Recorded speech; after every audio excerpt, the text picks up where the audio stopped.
People may have called 2012 the end of the world, but 2011 was the end of many pop cultural phenomena. It has been 9 years since then, and people are still talking about these cultural landmarks. The final Harry Potter film, Harry Potter and the Deathly Hallows Part 2, was released, adding another $1.3 billion to the series' box office total. After 25 years on television, Oprah aired the final episode of The Oprah Winfrey Show with a very simple goodbye, marking the end of her reign as the Queen of Talk. And after 72 days of marriage, Kim Kardashian filed for divorce from NBA player Kris Humphries, officially ending their very high-profile relationship. However, 2011 was also a year that marked the beginning of the Filipino love team Kathniel, one of the biggest modern-day pop cultural phenomenons in Philippine history. 9 years. We have been living in a world where Catherine Bernardo and Danielle Padilla have been dominating box offices, Twitter threads, and stan wars for over 9 years. The pair, that started all the way in 2011 with their teen drama anthology series Growing Up, have since grown into respectable and award-winning actors with a filmography that continues to give and give and give. They are essentially a prime example of a real-to-real romance that saturates the Philippine media industry. This love team has survived the test of time and genre.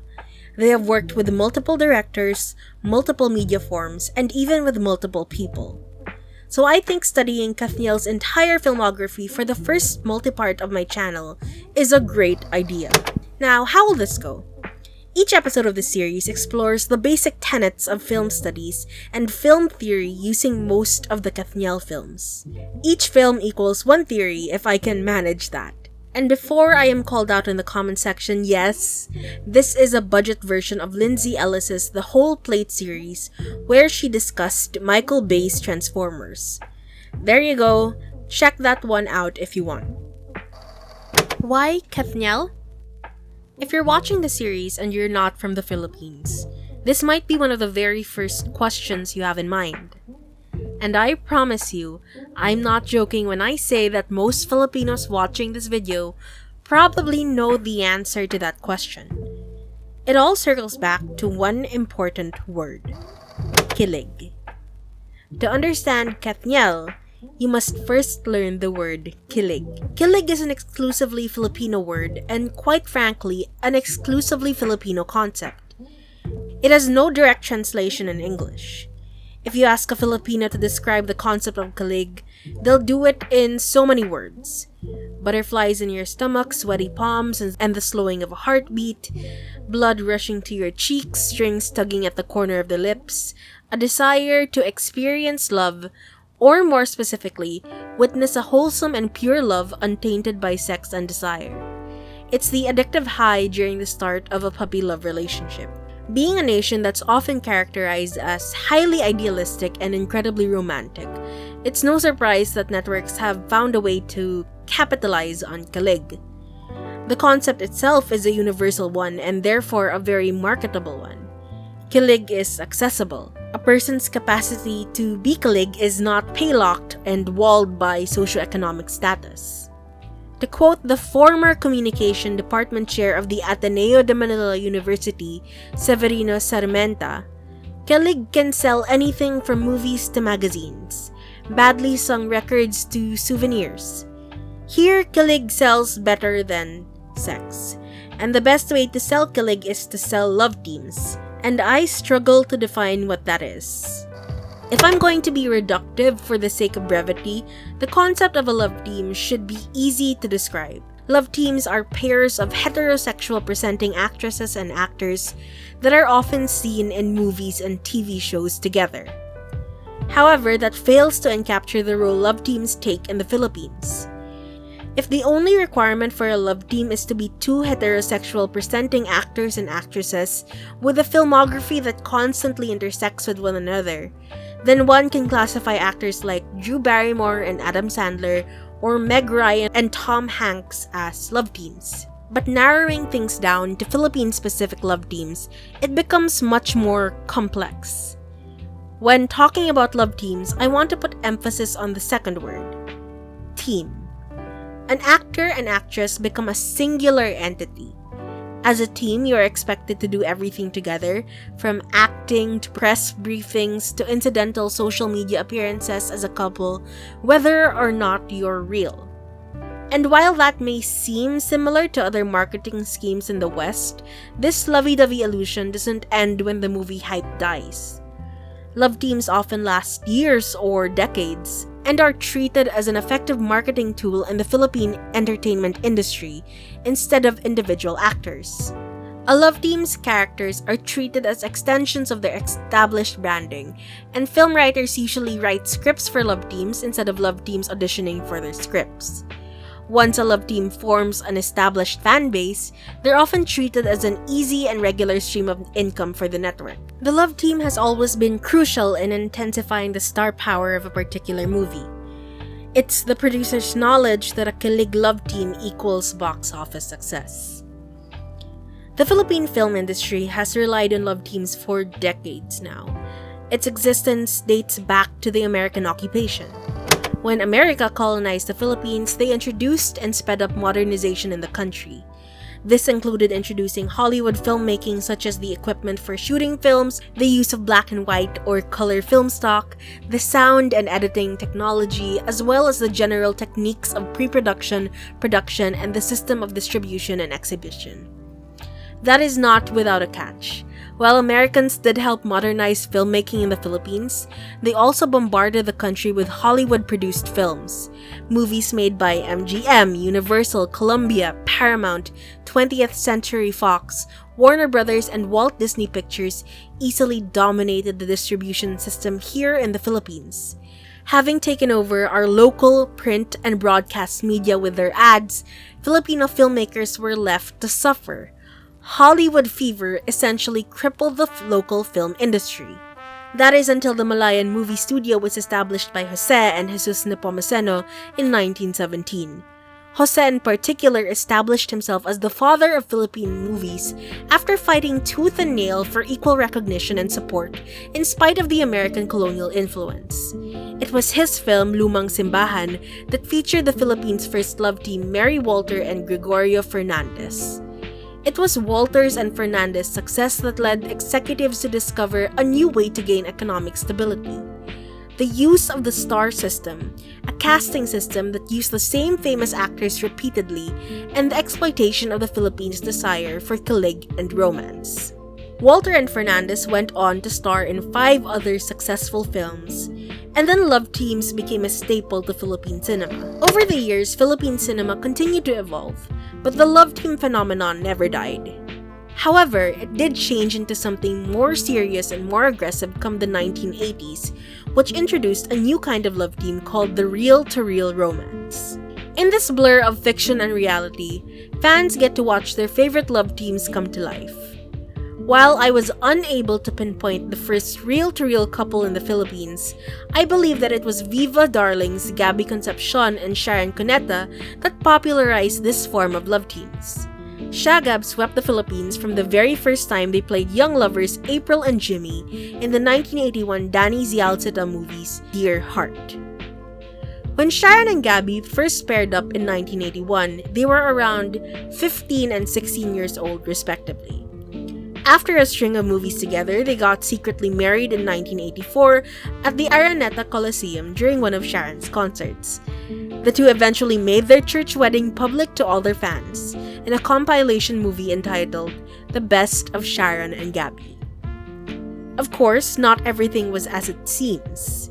Though publicly the couple was perceived as perfect, things soon came to a screeching halt when Sharon and Gabby separated 3 years later.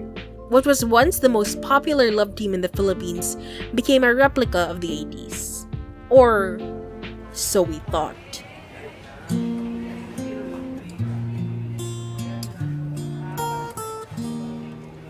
Do you mind if I join you? Ikaw naman. Parang wala tayong pinagsamahan. In February of 2018, McDonald's Philippines released a commercial that sent shockwaves across the Philippines. On February 9, 5 days before Valentine's Day, Sharon and Gabby made their first on-screen debut in decades. #ShagabLovesMcDo. That was the hashtag and Valentine's Day campaign of McDonald's Philippines in 2018. And it worked. In one day, the video garnered 3 million and went viral on social media. It was the #1 commercial in the first quarter of 2018 according to Google, and it proved one vital thing. Shagab fans were still strong, even after their dry years. As shown by Sharon and Gabby, the impact of a reel-to-reel romance on Philippine culture is irrefutable. Love, kilig, and romance is at the core of Philippine society, and that's reflected perfectly in our media. More than just a bankable marketing scheme that keeps the media industry lucrative, these love teams can also be a representation of a country's ideals of love at a specific point in time. An example would be the way love teams portray themselves as sexless beings. Discussions on sex and sexuality are rarely touched in text and in real life, their branding championing purity over sensuality. In fact, Kathniel didn't kiss until their 2016 movie, Barcelona, A Love Untold, a good 5 to 6 years after they were introduced. But as much as they represent Philippine society, they can also influence the perception of love given their intense hold on their fans. Love teams are notorious for having intensely invested fans or stans who dedicate most of their time to supporting their chosen couple. And as creative, dedicated, and passionate as they are, some succumb to an aggressive herd mentality when their love teams don't act or behave in expected ways. In late 2019 and early 2020, two famous Filipino couples separated, Joshua Garcia and Julia Barreto, and James Reid and Nadine Lustre. Up until their breakups, Jadine and Josh Leah received intense backlash over the years for not fitting into a squeaky clean Filipino love team image. Jadine was often criticized for moving in together before marriage, which in a conservative Catholic country like the Philippines is considered taboo. Josh Leah, on the other hand, was constantly under fire for not being a loyal couple. Both Joshua's wandering eye and slippery fingers, and Julia's closeness to Gerald Anderson, another actor she worked with, came under intense scrutiny by their fans months after they ended their real relationship. In general, love teams are supposed to follow a very specific set of behaviors and practices in order to keep their fandom engaged. When deviation from this formula occurs, it leads to in-fandom chaos and stan rivalry. In fact, the process of becoming a love team is so serious and tedious because of the ruthlessness of Filipino fans. A very detailed look at the development of love teams can be found in the undergraduate thesis, Love is in the Airtime, an exploratory study on the formation and proliferation of celebrity love teams on television. Before being released for public consumption, love teams have to go through the key major players on a network for training. These key players consist of business heads, talent management heads, handlers, and PR managers. At the same time, they're meant to go through trainers for personality development and physical makeovers. It takes a couple of months to a year before the love team is introduced to the public, usually through a big teleserye or TV show. Depending on the success of their initial teleserye, the love team either goes through more training and more shows or movies, or they part ways. For example, the love team of actor Enrique Hill and actress Julia Montes only lasted a couple of months on the show Muling Buksan ng Puso in 2013. Inevitably, the teleserye and couple faded into obscurity, and Enrique was paired with the then upcoming star Liza Soberano in Forevermore. Forevermore and the new love team Lizcan was highly successful and beloved by many. They then went on to star in a string of movies and teleseries and are currently in a real long-term relationship with each other. Now, there is no set lifetime on a Filipino love team. However, it's not totally uncommon for one to part ways after several successful years or decades. Oftentimes, when love teams reach a certain level of fame or comfort, the reel-to-reel romance ends and they're now free to pursue new projects. One has to look no further than the infamous Kim Emerald breakup of 2010. After almost a year of exclusive dating, Gerald Anderson broke down during a press conference, apologizing for bringing heartache, quote-unquote, to Kim and their families. This movie, Till My Heartache Ends, marked the end of the biggest love teams in the late 2000s. 10 years after their breakup, both Kim and Gerald are doing very well in their respective careers, with Kim entering a new love team with her now boyfriend Zian Lim, and Gerald starring in several movies and teleseries with different actresses. Now, this all still doesn't answer the main question. Why Kathniel? Catherine Bernardo entered the Philippine industry in 2003. At 7 years old, she starred opposite Makisig Morales in the hit television series Super Ingo, an international Emmy-nominated fantaserie. Though she was young, people took a liking to Catherine, and she landed herself a regular spot on another long-running kids show, Goan Bolilit. The longer she stayed in the industry, the more seriously she was taken, up until she starred in the remake of the Philippine classic Mara Clara. At the time, it seemed like producers were planning to set up Catherine with her co-star Albi Casino. However, Casino found himself embroiled in a personal scandal that forced him out of the limelight for some time. Daniel, on the other hand, was indoctrinated into the industry by both his dad, Romel Padilla, and his mom, Carla Estrada. The two were established action and sexy stars in their prime. Daniel started acting at 15 years old as a supporting character in 2010's gimmick reboot opposite Julia Montes. A year later, he and Catherine starred in the show Growing Up. In 2012, Catherine and Daniel starred in another primetime TV show, The Princess and I. Catherine served as the show's main protagonist with 3 leading men, Khalil Ramos as her best friend, Enrique Hill as the charming prince, and Daniel Padilla as the arrogant bad boy. Now, I'm not sure if this has ever been verified by ABS-CBN, but many fans believe that Catherine's character was meant to be paired with Enrique Hill's character. However, the viewers' intense investment in Danielle and Catherine's characters forced the network to shift gears mid-shoot. It was also in 2012 when Danielle and Catherine played minor roles in the romantic comedy films 24/7 in Love and Sistericas. The very first teleserye marketed as an exclusively Kathniel teleserye would be the 2013 show Got to Believe, a romantic comedy drama directed by big-time film and television director Kathy Grace Molina. It was also in 2013 when they starred in the movie Must Be Love, which marked Kathniel's first ever lead role on the big screen. Got to Believe and Must Be Love were both highly successful and paved the way for their decade-long career.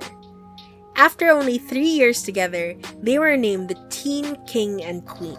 They were also dubbed the second greatest love team of all time, just under actor and actress John Lloyd and Bea Alonzo, in a survey conducted by a verified data insights company called The Nerve. According to the survey, they are also the most popular reel-to-reel romantic pairing as of 2018, followed by Ding Dong Dantes and Marian Rivera of GMA7. Now, earlier I explained how movie studios like to market a love team's real relationship to their viewers. This was true for Kathniel. However, not in the same way it was done in previous years. Catherine and Danielle started this trend of the relationship status of love teams being ambiguous at best, versus explicitly saying the words boyfriend and girlfriend. Kailan ba kayo aamin?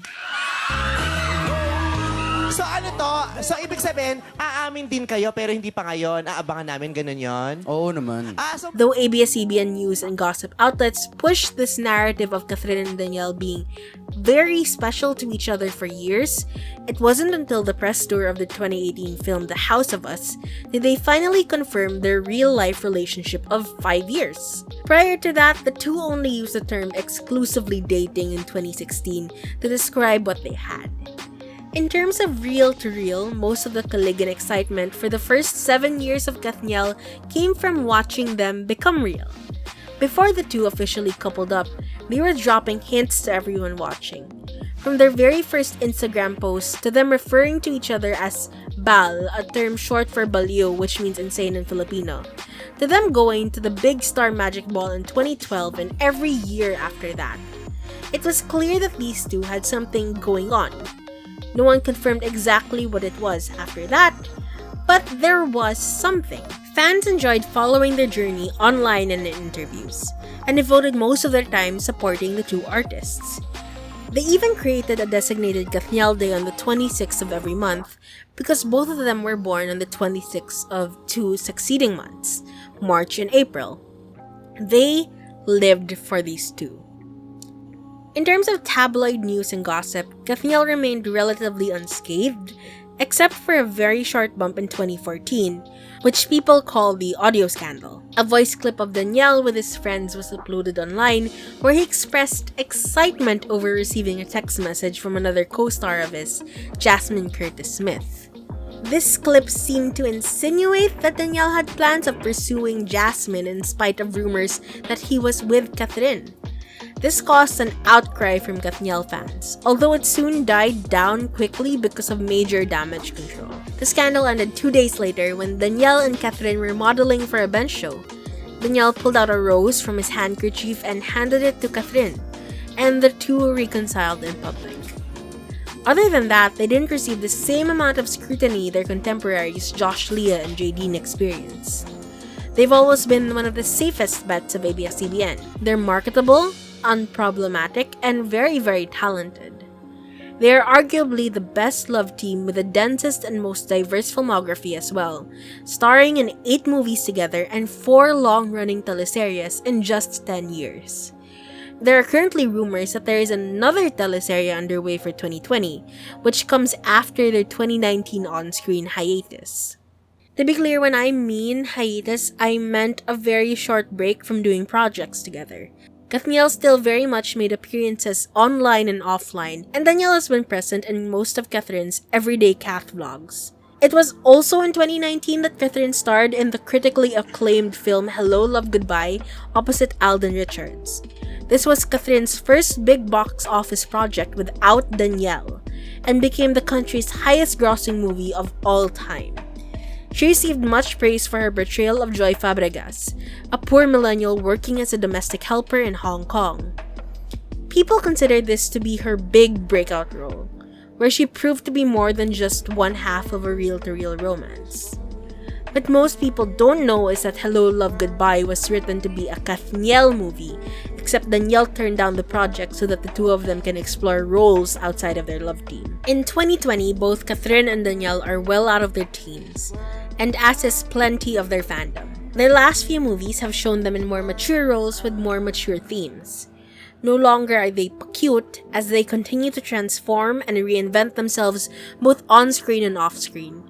In fact, Catherine and Danielle have become more outspoken and serious. When their home network, ABS-CBN, was shut down after Congress failed to renew its franchise, they actively called out the governing bodies who suppressed press freedom and laid off over 4,000 workers.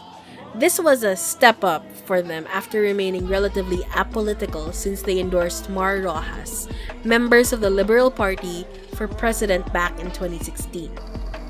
In short, their extensive filmography, plus their undeniable impact in the media at such a young age, are the main reasons I feel compelled to look at them with a critical eye. In a way, this series is meant to be a celebration of Kathniel, as a highly successful cultural landmark in Philippine history. And while I admit not everything that I will say in the series dissecting their movies is praise, I hope you realize that I am doing this out of love for their work. These are two people who put their heart and soul into their careers and who have transcended boundaries and standards that are, in some way, almost unreachable. It is also important that we start treating movies and media phenomena outside of Western cinema more seriously. Having been in YouTube for a little over a year now, I think it's time that I shift a good chunk of my focus to content made by Filipinos. And I see no better way of starting that than with Kathniel. Hi guys, Ika here. Thank you so much for watching this video. It really meant a lot to me. This is my first video after my short hiatus from YouTube, and I hope that I did this topic justice. This has been something I've been wanting to do for some time. 2 things before I end this video. First, I'd like to thank my college mate, Mica Flores, for helping me with the resources. I actually based a lot of this on her thesis, which yes, I will be linking down below. She is a good soul and a great researcher, and give her some love in the comments. And I want to thank my other sponsor, Kai. This person made a generous donation to my coffee account. Because of him, I was able to get some new equipment that I've always wanted to get for myself. So thank you so much. If you like this video, please give it a thumbs up, like and subscribe, and I'll see you all next time. Bye guys!